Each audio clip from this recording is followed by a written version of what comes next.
Cayo Mario, podemos decir que Julio César es su sobrino. Con eso ya definimos la importancia que tuvo este personaje en la historia de Roma, ¿no? Si Julio César fue alguien, fue por ser el sobrino político de Cayo Mario.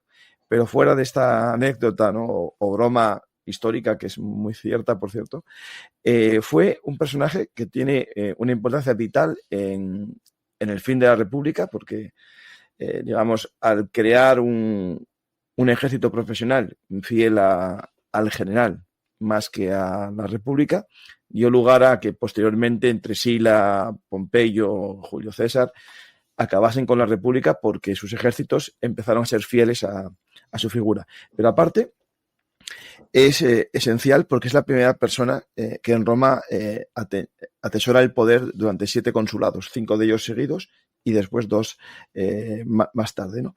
Al final es una persona, un hombre nuevo que surge, según la leyenda literaria, ¿no? En la época de Augusto, de lo más bajo de casi de la sociedad, de una familia de braceros, y toma el poder de una forma única en la historia de Roma. ¿Por qué? Porque es una persona que vio el momento, supo adaptarse a las necesidades muy caóticas de Roma y supo dar una solución, ¿no?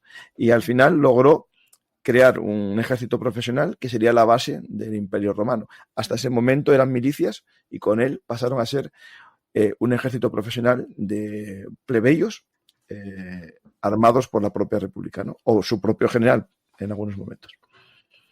Perfecto, pues la verdad es que lo estás explicando genial. Tenía muchas ganas de charlar contigo porque en este caso, bueno, yo no soy historiador, yo tampoco divulgador de momento, simplemente estoy arrancando y me gusta que lo estás explicando muy bien para personas que no han estudiado a Cayo Mario o historia, es decir, que no han hecho un estudio profundo, sino que es una manera de entenderlo muy sencilla para cualquiera que quiera descubrir un poquito más este personaje, la historia de Roma.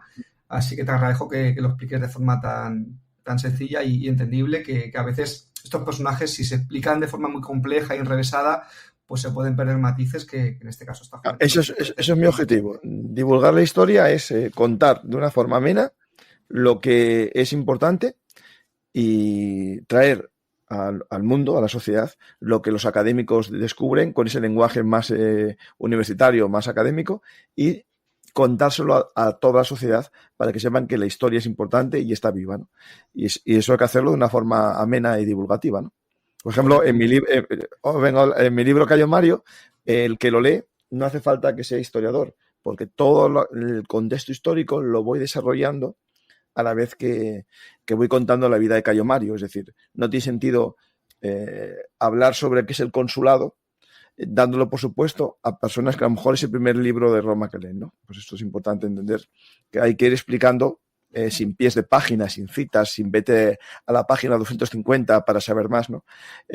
Yo creo que hay que contarlo como se habla con un amigo, explicándole que por qué me apasiona Cayo Mario, ¿no? O me apasiona Julio César o me apasiona la Segunda Guerra Mundial. O sea, entiendo que tu libro, sin ser una novela histórica... No es novela histórica, es un ensayo. Es un ensayo, pero que está escrito de una manera en la que cualquier persona se puede acercar, leerlo, comprenderlo sin tener que hacer estudios superiores de historia, que me parece pues un objetivo fantástico y bueno, eso permite que gente como yo, otros interesados, pues podamos estar aquí descubriendo a Cayo Mario, que ya te digo, yo lo he descubierto hace relativamente poco, pero me ha sorprendido gratamente lo importante que fue para la historia de Roma y lo poco que ha sido, que es conocido para el público en general. Es como que se ha dejado en muy segundo plano, otros personajes se les ha dado más bombo que Julio César, Augusto, Nerón, Sila, y sin embargo Cayo Mario, que... Sila no, por favor. Bueno, no me menciones a Sila. que puso las... Luego hablaremos si quieres de Sila. Que puso bases importantes, pues no se le ha dado tanto bombo. A lo mejor quizás no era tan mediático, pero bueno, si quieres seguimos con la siguiente pregunta, que viene un poco en relación a lo que has comentado tú antes, al tema de tu libro. Dices que, o se dice que Mario fue el tercer fundador de Roma. ¿Qué hizo para ganarse ese sobrenombre de fundador de Roma después de Rómulo y de Camilo? Bueno, esto hay que partir, claro, ¿quiénes son los antecedentes, no? Resumiendo. No, claro, los antecedentes acabas de decir, Rómulo, el fundador mítico, no voy a decir real, el fundador mítico, Camilo, el que salvó a Roma de la invasión de los galos de Breno. En su momento Roma estaba asediada y Camilo estaba fuera de la ciudad, que había sido expulsado, y llegó con los refuerzos y salvó a la ciudad. Y en este caso el tercer fundador de Roma es mi amigo Cayo Mario, que tras vencer a Yugurta en las guerras númidas y posteriormente vencer a la amenaza cimbria y teutona en el norte, salvó a la ciudad y se convirtió en el tercer fundador de Roma, no porque la fundase, sino como Camilo por salvarla. Y ese título de tercer fundador fue el que le dieron en el desfile triunfal tras las campañas contra los cimbrios y teutones. Muy bien. Mario también fue protagonista en conflictos de guerra importantes, como has comentado, contra los cimbrios y los teutones, los dos pueblos más peligrosos de aquella época. Te quería preguntar, ¿qué destacarías tú de esas campañas o qué aprendió Roma de esas guerras que le sirvió luego posteriormente en un futuro?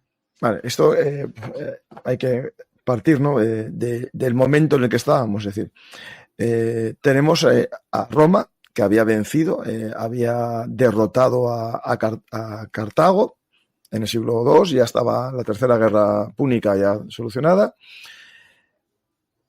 Había vencido a Numancia hacia mediados del siglo II a.C. Todo parecía muy tranquilo.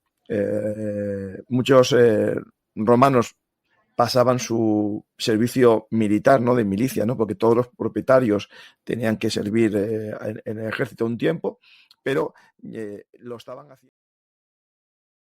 ¿Te está gustando este episodio? Hazte fan en iVoox para acceder a este y al resto de sus episodios extra desde otras aplicaciones de escucha.